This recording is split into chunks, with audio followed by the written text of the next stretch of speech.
इस वक्त सेना के कंट्रोल में है, लेकिन आपको बता दें कि नेपाल में सेना का शासन नहीं हो सकता क्योंकि नेपाल के संविधान में इस तरह का कोई प्रावधान नहीं है।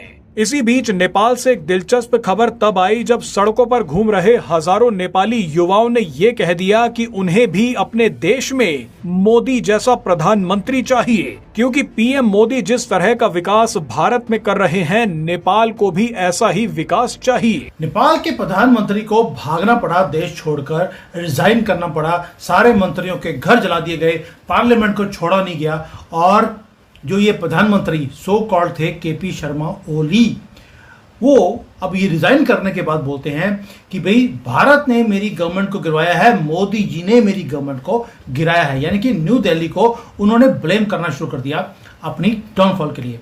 और दूसरी तरफ जो इंटरिम प्रधानमंत्री है, वो लगता है कि हो सकता है कि वो एक मोदी भगत हैं, भारत में पड़ी हुई हैं, यहाँ पर ये प्रधानमंत्री ना बन जाए, कहीं चीफ जस्टिस रही हैं नेपाल की। इंडियन प्राइम मिनिस्टर मोदी ने स्टेटमेंट जारी की है नेपालीज लैंग्वेज में, नेपाली लैंग्वेज में, और उन्होंने कहा है कि वो आज हमने देखा है कि हमारी जो कैबिनेट कमेटी है सिक्योरिटी अफेयर्स में, वहाँ पे नेपाल के ऊपर बड़ी लंबी डिस्कशन हुई और ये जो वायलेंस हो रहा है इससे हमारे दिल को बहुत तकलीफ़ हो रही है।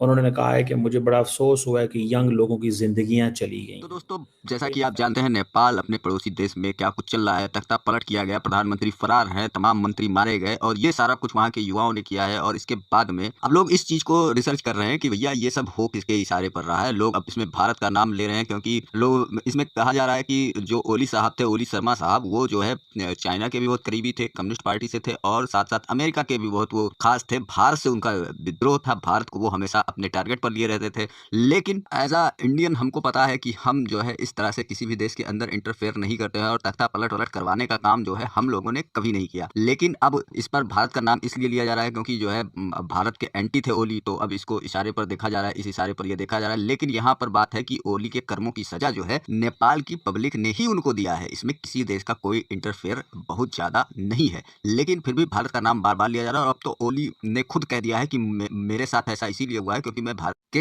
विरोध में था, भारत के खिलाफ था, और इसीलिए मुझे ये सब देखना पड़ रहा है। और ये उनका आखिरी स्टेटमेंट था, और इसके बाद वो गायब हो चुके हैं नेपाल से। और अब नए प्रधानमंत्री के रूप में कहा जा रहा है कि नेपाल की एक लेडी हैं, पूर्व जस्टिस हैं, वहाँ की चीफ जस्टिस हैं, जिनका नाम सुशीला कौरकी बताया जा रहा है, और उनको जो है शामिल किया गया है, उनका नाम दिया गया है अंतरिम प्रधानमंत्री के रूप में। और भी एक दो लोगों का नाम इसमें शामिल है, लेकिन कहा जा रहा है कि इन्हीं का जो है कंफर्म होने वाला है, यही अंतरिम प्रधानमंत्री वहाँ की बनने वाली हैं, और इनका कनेक्शन भारत से बहुत ही अच्छा है। और अगर ये प्रधानमंत्री बनती है तो भारत और नेपाल के रिश्तों के बीच में जो है बहुत बड़ी सुधार आने वाली है, और दोनों देश के बीच में जो है एक बहुत ही अच्छा संबंध बनने वाला है। और नेपाल के युवाओं का यह भी कहना था कि हमें प्रधानमंत्री मोदी जैसा ही प्रधानमंत्री चाहिए, जो अपने देश के विकास के बारे में बात करे और अपने देश के विकास के लिए काम करे। लेकिन वहां पर भ्रष्टाचार बहुत व्याप्त था ओली की सरकार में, और साथ साथ उन्होंने भारत के खिलाफ जो जो स्टेटमेंट दिए हैं कि रामचंद्र जी नेपाल के थे, सब कुछ नेपाल में था, यानी कि जो भी हिंदू धर्म के अंतर्गत जो देवी देवता हैं वो सब नेपाल के थे। और ये सब अनाप शनाप स्टेटमेंट देकर उन्होंने खुद का जो है इमेज खराब कर लिया था नेपाल के अंदर, और इन्हीं सब कर्मों की सजा उन्हें जो है आज तख्ता पलट के रूप में और देश छोड़कर भागने के रूप में मिला है। लेकिन अब जो इंटरिम प्रधानमंत्री बनकर आएंगी, ये भारत के साथ और नेपाल के साथ बराबर खड़ी रहेंगी, आपको देखने को मिलेगा। अगर ये प्रधानमंत्री बनती है तो भारत और नेपाल के रिश्तों में पहले जैसी मिठास और हमेशा से जो प्यार मोहब्बत था वो बना रहेगा। तो चलिए चलते हैं वीडियो की ओर और देखते हैं पूरा इनका डिटेल, और साथ साथ पाकिस्तानी मीडिया का क्या कहना है इन सब चीजों पर।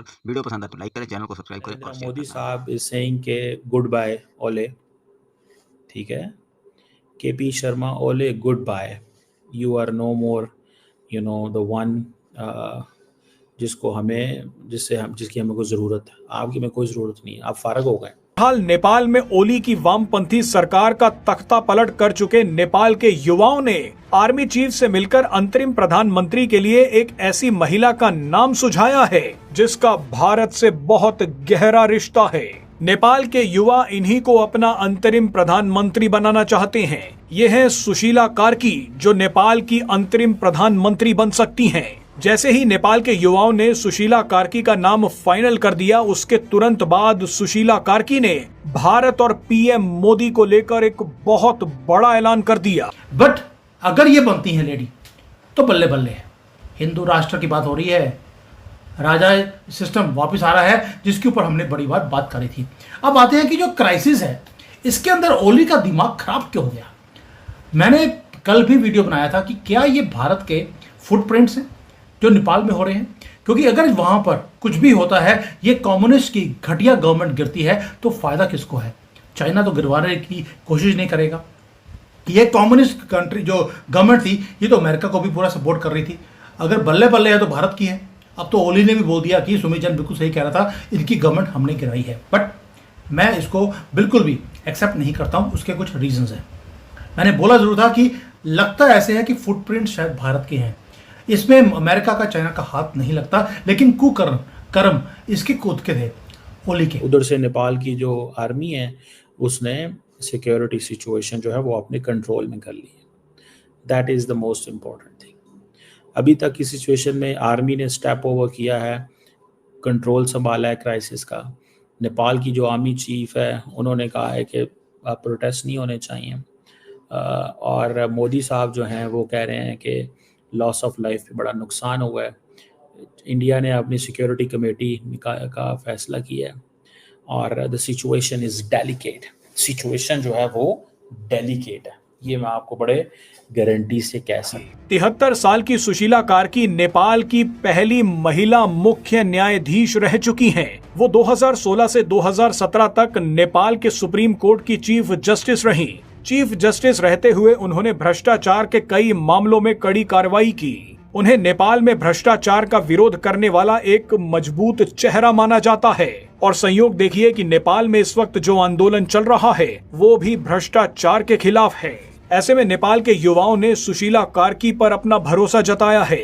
आपको बता दें कि सुशीला कार्की कभी भी किसी राजनीतिक दल से नहीं जुड़ी। 2017 में तो राजनीतिक दलों ने सुशीला कार्की के खिलाफ कार्यपालिका में हस्तक्षेप का आरोप लगाकर उन्हें हटाने के लिए महाभियोग प्रस्ताव भी पेश किया था।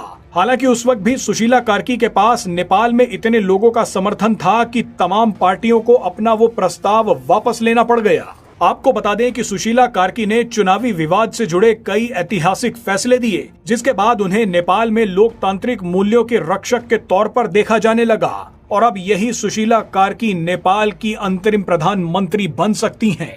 आपको बता दें कि सुशीला कार्की का भारत से बेहद ही गहरा रिश्ता है। सुशीला कार्की वाराणसी के बनारस हिंदू विश्वविद्यालय से मास्टर की पढ़ाई कर चुकी हैं। उनका कहना है कि भारत के लोग मुझे अपनी बहन की तरह मानते हैं। सोशल मीडिया तो बहाना था, लेकिन जो वहां पे यूथ था नेपाल का, वो बहुत ज्यादा दुखी था इस गवर्नमेंट से। तभी उन्होंने जब सबसे पहले जलाया है तो कम्युनिस्ट का झंडा जलाया है, नेपाल का झंडा नहीं जलाया। जलाया तो ओली का घर जलाया, लेकिन देश का नुकसान उन्होंने होने नहीं दिया। जो थोड़ा बहुत गवर्नमेंट की बिल्डिंग्स को जलाया गया है वो चलता है, लेकिन पूरा उन्होंने, जो कि हिंदू थे, हिंदू नहीं थे, हिंदू तो वो है जो चुप करके घर में बैठा रहता है, वोट करने भी जाता नहीं है। ये सनातनी है जो जागे हैं अब। वही 2002 का मूवमेंट है नेपाल का। हर चीज को जो कि उनके रास्ते में थी उसको खत्म कर दिया उन्होंने। हमने भी 2002 में यही कुछ किया था। अब नेपाल की आर्मी को बाहर निकालना पड़ा है कंट्री को स्टेबल करने के लिए। लेकिन जाते जाते ओली साहब ने शॉकिंग क्लेम निकाल दिया कि उनकी सत्ता इसलिए गिरी है क्योंकि वो भारत के खिलाफ खड़े हुए। इसको भी थोड़ा सा समझना पड़ेगा कि व्हाट डज दिस मीन, क्या होने जा रहा है आइंदा, या क्या आइंदा हो सकता है।